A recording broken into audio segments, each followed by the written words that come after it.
Hola, buenos días. Estoy encantada de poder participar en este congreso de aprendizaje y para mí es un placer presentar, mediante este vídeo ponencia, mi experiencia titulada El profesor de historia en la era digital, cómo no morir en el intento. Me voy a presentar. Mi nombre es Paloma Cogollo Pérez, soy profesora de historia de ESO Bachillerato en el Colegio Raimundo Lulio de Madrid y fui directora del Máster Universitario de Formación del Profesorado de la Universidad Europea hasta el curso pasado 18-19. En la actualidad, soy profesora de la especialidad de Geografía e Historia y de Procesos y Contextos Educativos en el mismo máster. Para empezar, me gusta siempre citar autores referentes en el mundo de la educación y en el mundo de la educación digital, como son Fernández March y Viñals y Cuenca.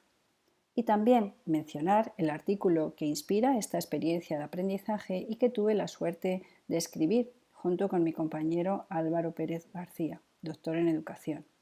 Este artículo nace de la práctica diaria y de la experiencia de muchos años como docente. Para ponernos en situación y poder entender el alumnado que tenemos, nos hacemos la siguiente pregunta. ¿Quiénes son los nativos digitales? Nos encontramos con las generaciones llamadas I y generación Z. Son los nativos digitales. Son los alumnos que tenemos en nuestras aulas y nos tenemos que poner al día con ellos sí o sí para no morir en el intento. Llegados a este punto, la cuestión esencial es ¿por qué es necesario innovar? Pues diríamos que para despertar nuestro sistema educativo de una situación de letargo, para liberar el potencial de nuestro alumnado a través de las experiencias de aprendizaje, para dar un papel importante a las nuevas tecnologías y, desde luego, para involucrar al alumno en su propio aprendizaje. Los objetivos de la propuesta, experiencias de inclusión de tecnologías en las aulas de secundaria, serían, para empezar, partir de los conocimientos previos del alumno. Hablamos de un aprendizaje significativo, para adaptar nuestra metodología al cambio digital, como profesores del siglo XXI, para convertir el proceso educativo en un escenario más interesante y atractivo para el alumnado y también, como no, para fomentar un análisis crítico de la historia. La metodología que nos planteamos gira en torno a la investigación-acción, con un planteamiento del proyecto o problema, fomentando el interés por la comprensión del mundo en nuestro alumnado y con un plan de acción muy concreto. Por tanto, se trata de partir de los conocimientos previos del alumno con una investigación en grupo en la que aprenden trabajando. El profesor siempre va a ser el acompañante, el guía. Olvidamos las clases magistrales. Las situaciones han de ser cercanas al alumno de su entorno más directo, con problemas, proyectos, siempre dando mucha importancia al contexto educativo. Los objetivos que nos planificamos son motivar a los alumnos en el conocimiento de la historia del arte, provocar el conflicto en nuestro alumnado estimulando su aprendizaje, potenciar el desarrollo de las competencias, fomentar el aspecto social de los diferentes contenidos que van a estudiar, desarrollar un pensamiento crítico, que nuestros alumnos tengan un criterio propio y que sean capaces de evaluar su propio aprendizaje mediante la autoevaluación. Entramos de lleno en el aprendizaje basado en proyectos y a partir de ahí, y no sin clave de humor, porque estas tecnologías, más de un quebradero de cabeza, sí que nos traen, comenzamos a entrar de lleno en nuestra experiencia de aprendizaje. Y para ello nos vamos a detener en un autor relevante en este punto, Howard Gardner. Desde 1983 y con su teoría de las inteligencias múltiples nos habla de fomentar un pensamiento crítico en las aulas utilizando nuestras inteligencias al máximo. Esas inteligencias que él describe como lógica matemática, musical, verbal lingüística, interpersonal, intrapersonal, visual espacial, física o kinestésica y naturalista. Por supuesto, sin olvidar la clave, que es la inteligencia emocional. ¿Cómo lo hacemos? Pues podemos utilizar herramientas digitales que nos permiten crear un entorno personal de aprendizaje y que van a desarrollar nuestras diferentes inteligencias al máximo. Cuando hablamos de herramientas TIC, las podemos dividir en tres tipos: aquellas que nos ayudan a buscar, las que nos ayudan a producir y las que nos ayudan a compartir. Se trata de filtrar y seleccionar las útiles, así como las herramientas que clasificamos en esas tres categorías, las que nos ayudan a buscar la información y las que nos ayudan a editar y a producir los contenidos, difundiendo y elaborando el conocimiento. Si hacemos un repaso de todas las 8 inteligencias múltiples, podemos ir dando algunos ejemplos de algunas aplicaciones y plataformas que nos servirían para fomentar y para completar ese desarrollo de las inteligencias, de las diferentes inteligencias. Si hablamos de la inteligencia lógico-matemática, pues aparte de aplicaciones como GeoGebra y algunas más que nos sirven para trabajar determinados aspectos matemáticos con los alumnos, también vemos que en sus mismos dispositivos móviles hay muchísimas aplicaciones de tipo, pueden ser de cálculo o incluso para fomentar el pensamiento espacial. En la inteligencia naturalista nos podemos centrar y detener en páginas como Click2Map o incluso Google Earth, así como mapas flash interactivos que sirven para que nuestros alumnos aprendan geografía pues, de una manera mucho más divertida. En la inteligencia visual y espacial tenemos que resaltar las herramientas de pensamiento visual, herramientas que podemos utilizar para crear mapas mentales. Diferentes aplicaciones están a nuestra disposición para ello, así como infogramas y storytelling. Para la inteligencia lingüística o verbal incluso podemos utilizar creadores de libros, como este que tienen ahí, Book Creator. La inteligencia musical, como no, es otra de las importantes y además en esta nuestros alumnos ya llevan una parte bastante avanzada. ¿Quién no tiene un Spotify, por ejemplo, o Prime en su o Google Music en su dispositivo? Para hablar de inteligencia interpersonal, podemos introducir elementos de gamificación, como aquellos juegos de preguntas y respuestas como tipo Kahoot o Quiz, donde los alumnos se motivan mucho para conseguir esa puntuación que les haga salir como vencedores. Si hablamos de la inteligencia intrapersonal y de la cinestésica, podemos hablar de aplicaciones que fomentan las artes escénicas como Monk o, por supuesto, como no, todas las redes sociales, donde los alumnos, nuestro alumnado, participa activamente. Para la aplicación en los proyectos de aprendizaje, vamos a seguir una serie de pasos. El primero de ellos sería la elección del tema y el planteamiento de la pregunta guía.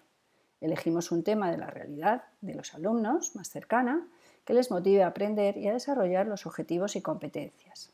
Después se plantea una pregunta guía, detectando sus conocimientos previos sobre el tema e invitándoles a pensar qué deben investigar y qué estrategias deben poner en marcha para resolver la cuestión. Es muy importante en este punto que nuestros alumnos sepan qué es lo que van a hacer, cómo lo van a hacer y para qué. Son la clave, esas 3 preguntas son la clave para que el proyecto funcione. Vamos a definir el reto o retos finales. Establecemos entonces el producto que deben realizar los alumnos en función de las competencias que se quieren contribuir a desarrollar. El plan de trabajo especificaría las tareas previstas, los encargados para cada una de ellas y el calendario para realizarlas. Pasamos a la investigación, dando autonomía a los alumnos para que busquen, contrasten, analicen la información que necesitan para realizar el trabajo. El profesor orienta y actúa como guía. En el análisis y síntesis de la información que vamos a realizar, los alumnos ponen en común la información recopilada, comparten sus ideas, debaten, elaboran hipótesis, estructuran la información y buscan entre todos la mejor respuesta a la pregunta inicial. Vamos a elaborar el producto o productos finales aplicando lo aprendido a la realización de ese reto o de esa solución que dé respuesta a la cuestión planteada al principio. Muy importante introducir la creatividad. Presentamos el producto y damos respuesta colectiva a la pregunta inicial. En este punto los alumnos deben exponer a sus compañeros lo que han aprendido y mostrar cómo han dado respuesta al problema inicial. En este momento se establecerá un debate y una puesta en común de todos los aspectos más relevantes.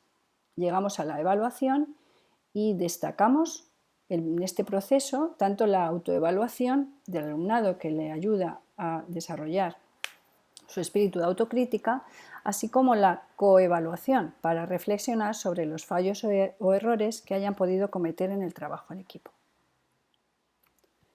Y ya nuestra experiencia concreta es el siguiente punto que vamos a desarrollar. La denominamos un paseo por el arte y para empezar elegimos el tema y el planteamiento de la pregunta guía, que sería ¿cómo ponerse en la piel de los artistas que vivieron en otra época? Concretamente vamos a hacer un paseo por el arte de la edad contemporánea. Se trata de mirar, disfrutar y entender el arte, desarrollando la empatía para comprender mejor lo que querían expresar esos autores, esos artistas, de acuerdo a la sociedad y a la historia en la que vivieron. Definimos el reto, en este caso, retos finales. Se trata de establecer el producto que deben desarrollar los alumnos. Aquí tenemos dos. Los alumnos convertidos se van a convertir en reporteros en el Museo del Prado y también van a elaborar un póster digital para mostrar a la comunidad, dando visibilidad así a su trabajo. Para empezar, el plan de trabajo se debe de estructurar y temporalizar muy bien, especificando las tareas previstas, los encargados de cada una de ellas y también el calendario para realizarlas. Nosotros utilizamos Google Calendar, pero tenemos otras aplicaciones como Symfonical, HighTrack, que también funcionarían bastante bien.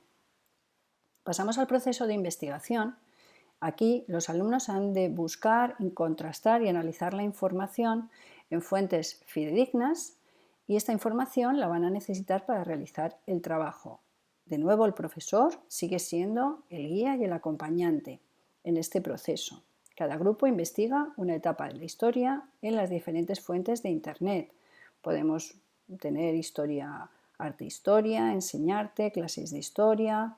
Se trata de elaborar, mediante los soportes digitales de los que disponemos, blog de trabajo, donde se va a ir anotando todo el registro de avances diariamente, incluso visitas a otros museos. Nosotros iremos al Prado, pero se pueden visitar de forma virtual otros museos, obteniendo también muchísima información sobre la parte del arte que nos corresponde. Vemos vídeos, páginas web y llegamos a conclusiones. Creamos un entorno colaborativo para recopilar información y eso lo haremos mediante blogs. Nosotros utilizamos Blogger, pero también se pueden utilizar wikis o otro tipo de blogs. Utilizamos también soportes digitales para compartir toda la información y en los grupos de trabajo hay una lluvia de ideas que se puede hacer a través de aplicaciones como Storyboard. Nos situamos en el espacio geográfico y temporal y para ello vamos a elaborar líneas del tiempo. Tenemos aplicaciones como Dipity, Timeline, Tiki-Toki que nos permiten incluir y enlazar vídeos y páginas web. Se trata de que sean lo más interactivas y nos den las máximas posibilidades. Son aplicaciones para trabajar en línea donde buscamos la información y la vamos enlazando de las diferentes obras y los diferentes artistas más emblemáticos. También para estructurar los ejes y las ideas de trabajo podemos utilizar aplicaciones como MindMap que nos permiten hacer mapas mentales y fomentar esas herramientas de pensamiento visual que hablábamos al principio. Aquí tenemos algunos ejemplos más sencillos y más estructurados que han realizado los alumnos. Una vez recopilada toda la información, vamos a hacer una exposición a los compañeros en clase. Lo haremos con plataformas como Genially, que nos da muchísimos recursos, que tiene muchísimos recursos y podemos elegir aquellos de presentación, o mismamente PowerPoint, Prezi, presentaciones de Google o incluso, si lo queremos más divertida y entretenida, pues Powtoon. Llegamos a uno de los retos y productos finales, que va a ser convertirse en reporteros en el Museo del Prado. Cada grupo prepara un cuadro en profundidad, prepara una actividad o juego para realizar después en la clase, después de realizar la visita, y se trata de hacer, durante la visita al museo, se trata de hacer las preguntas que han elaborado y esas preguntas se lanzan a la guía que las va respondiendo o no. Ellos toman sus notas y eso les servirá después para elaborar el póster digital que veremos como otro producto final. Se trata, sobre todo, el objetivo que nos planteamos es valorar la diversidad cultural y artística.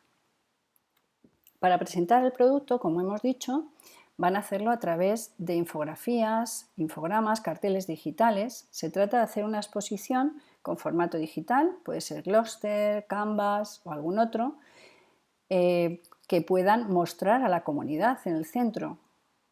Para ello se utilizarán zonas comunes, como es el hall o los pasillos, donde habrá pantallas digitales donde ellos expondrán sus trabajos. Ahí acudirán a verlo otros cursos, profesores y profesoras y también familias y amigos. También se puede abrir al barrio o a otros centros educativos que puedan visitarnos. Para finalizar, y incluyendo elementos de gamificación, podemos hacer un escape room educativo, donde la pregunta clave sería ¿dónde está el cuadro robado?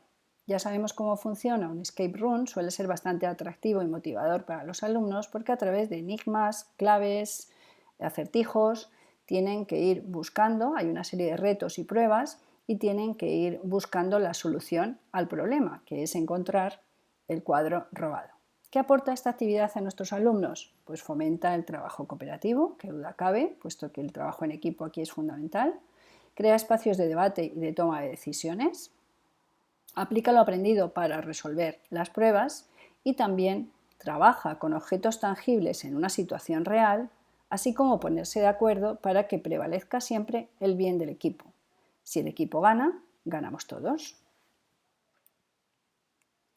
Para la evaluación, ¿qué nos planteamos para evaluar a nuestro alumnado a través de este proyecto de aprendizaje? Pues tenemos las rúbricas que los alumnos conocen, saben cuáles son los indicadores de logro y el grado de consecución de los objetivos que van a ir logrando.